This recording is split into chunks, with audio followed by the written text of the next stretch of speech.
Hello people, welcome back to my channel. So I saw that the Super Carlin brothers did this quiz the other day, which was meant to be like the hardest Harry Potter quiz ever. I haven't watched their video, but I thought, you know what? I'm a Harry Potter fan. I claim to know a lot about Harry Potter stuff. I'm going to challenge myself to this quiz. It is on Pottermore, if you didn't know, and it is called Just a Rather Difficult Harry Potter Quiz. Okay then, let's see how difficult you are. You know what, it's probably going to be things like, what was so-and-so wearing the day that this happened? Or what items were in the background of so-and-so's office or something? You know when you read a book and they describe the room that they're in?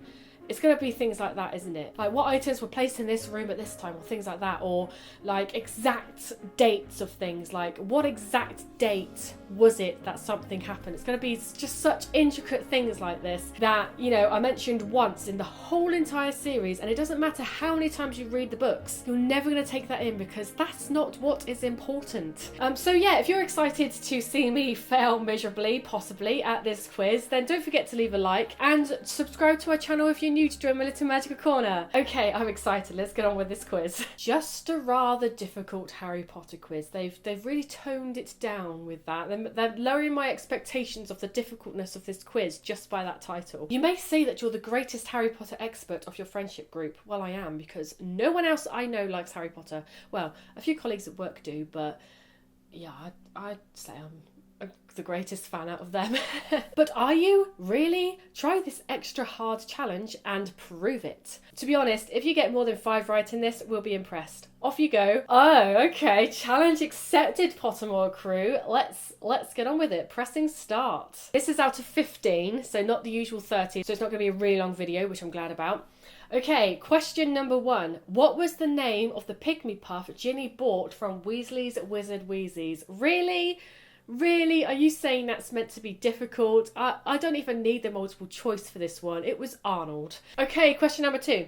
In Order of the Phoenix, what 3 things are scattered on the floor of the night bus when Harry, Ron and Hermione are heading back to Hogwarts? See, this was the kind of thing I was talking about when I said it's going to be like little intricate details that nobody cares about. Eggshells, bat wings and digestive biscuits, beetle dung, dead wasps or bourbon biscuits, cat hair feathers and cat litter, or frog spawn, cockroaches and custard creams. Okay, so I have a feeling that biscuits are scattered along the floor at some point. Do you know what? Frog spawn is just like grabbing me at the moment. I know frog spawn is mentioned in the Harry Potter series at least once. I just have this feeling. Yeah, it's oh, I don't know. I'm going for I'm going for frog spawn, cockroaches and custard creams. Ooh, I got it correct. Okay. What are the names of Severus Snape's parents? This is another easy one. Snape's mother was Eileen Prince and Snape's father was Tobias Snape. So we have Trip Snape and Elena Prince, Toby Snape and Ellen Prince, Theodore Snape and Ethel Prince, or Tobias Snape and Eileen Prince. There you go. Tobias Snape and Eileen Prince. Correct. I got 3 in a row at the moment. What was the code name that Fred was mistakenly called on Potter Watch? Someone was Rodent, and I think Lee Jordan was River. We have Rabbit, Rapier, Rattlesnake, or Rodent. Okay, Rodent is in this. Yeah, I feel like Rapier's there at some point as well. Not Rabbit or Rattlesnake. Rodent is what he want. No, he wouldn't want to be called Rodent. What did he want to be called? Ratter? Maybe? Okay, well, I'm going to go for Rodent because, yeah, I think that is in there some point. Oh, that's correct. Yes, that is what Lee Jordan called him. And then he's like, no, I'm not Rodent. I want to be, I think it was Ratter he wanted to be called. How many exceptions are there to Gamp's elemental law? Okay, so in my understanding, Gamp's elemental law is things that can be or can't be transfigured or summoned, something like that. So, like, for example, this is mentioned, I think, in Deathly Hallows. So I think one of the exceptions that Hermione says is that you can expand the quantity of something if you already have a little bit of it there, but you can't transfigure out something out of thin air. So yeah, how many of Gamp's laws are there? So that's one of them. That's when it comes to food, obviously. You can't create food out of thin air, but you can expand it if you already have some. 4, 3, 5, or 7. I don't think there's 7. I'm going to go for 5 because it's a nice round number. I have no idea. Oh my god, that was correct. There's 5. Okay, well, I've got 5 correct, Pottermore. Are you surprised? It's all going to go downhill from here, I'm sure. What colour eyes do Winky the house elf have? Emerald, dark brown, hazel or light brown? Well, Dobby has emerald coloured eyes, doesn't he? I have not the foggiest idea. I'm not going to say emerald because Dobby's not emerald. Dark brown, hazel or light brown? Wow. Dark brown? Oh my god, that was correct as well. That was a fluke, that was a guess. Okay, I generally had no idea. I mean, who would know that? What do Blast-Edit Scroots look like to Harry? Okay, so he says they look like scorpions. I remember that. They have like the stinger of a scorpion, and did he say they look like crabs? But that might just be because they are part fire crab. Deformed shelless lobsters, mouthless snakes with hands, eels with humpbacks and legs, or overcooked and slimy prawns. Ew. Okay, scorpions isn't on here. Deformed shelless lobsters. I think when they started off, when they were babies, they didn't have a shell, but they developed a shell when they grew older, I believe. So I'm going to go for deformed shellless lobsters. Booyah! Right again!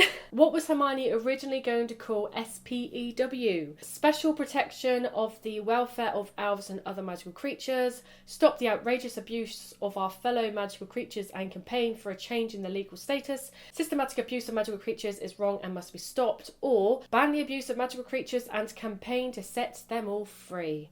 Right, well, I remember it being really, really long, such a long title, so I reckon I'm going to just go by the longest one, which is stop the outrageous abuse of our fellow magical creatures and campaign for a change in their legal status. Yeah, I'm going to go for that. Yes! Yes! Come on!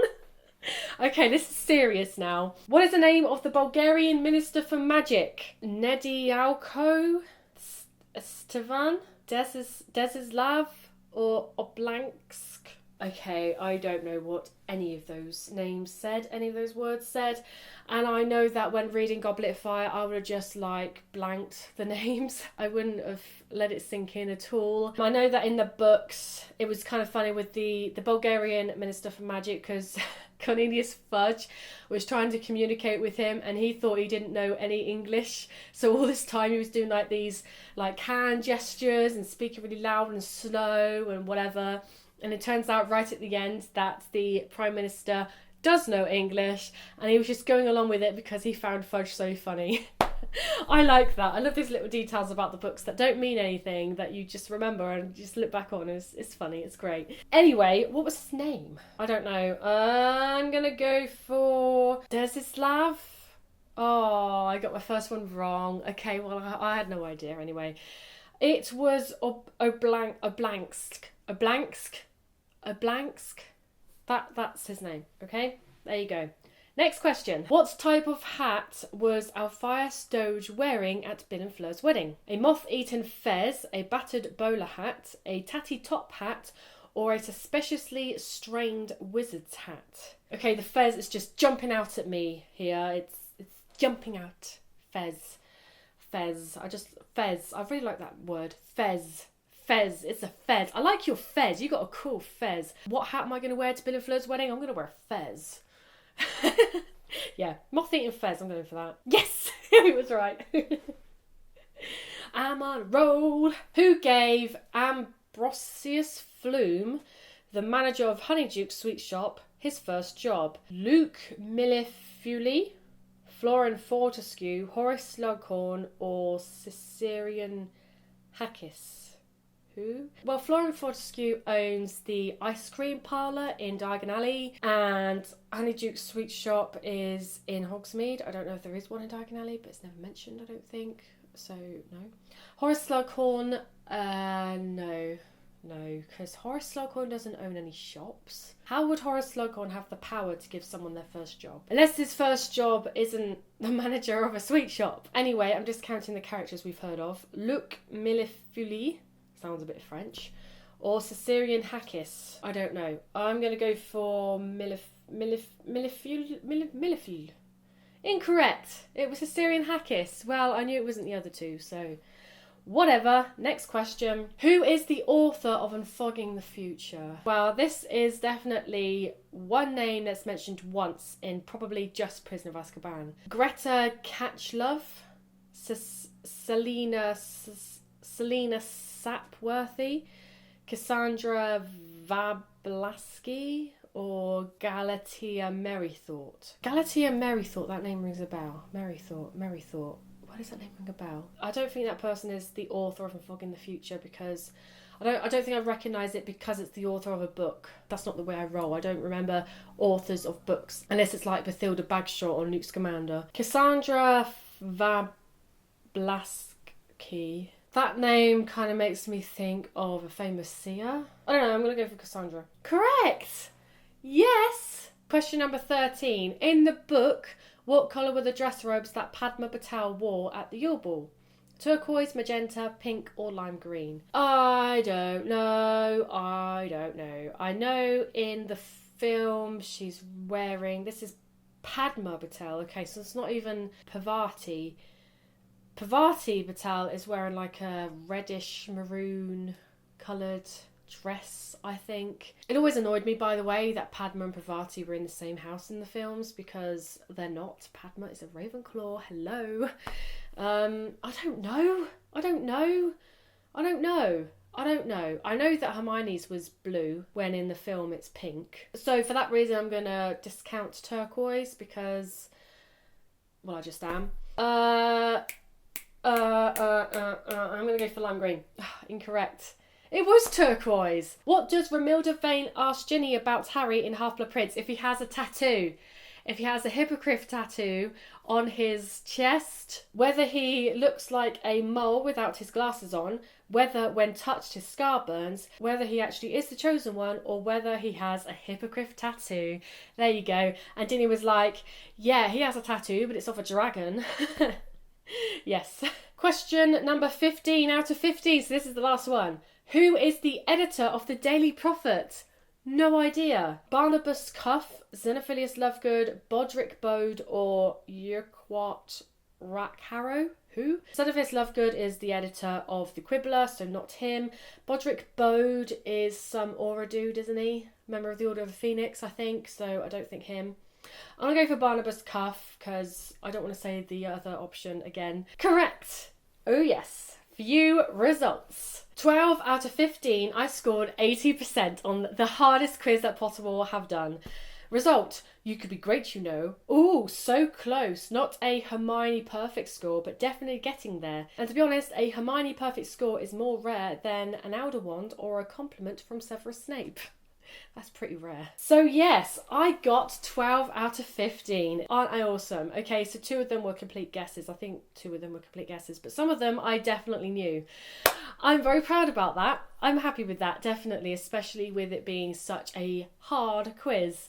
But let me know if you've done this quiz, what results you got in the comments below. And yeah, that's the video for today. I hope you enjoyed the video. Please leave a like if you did, because that would mean a lot to me. If you're new to my channel and you haven't already, then why not subscribe to join my little magical corner.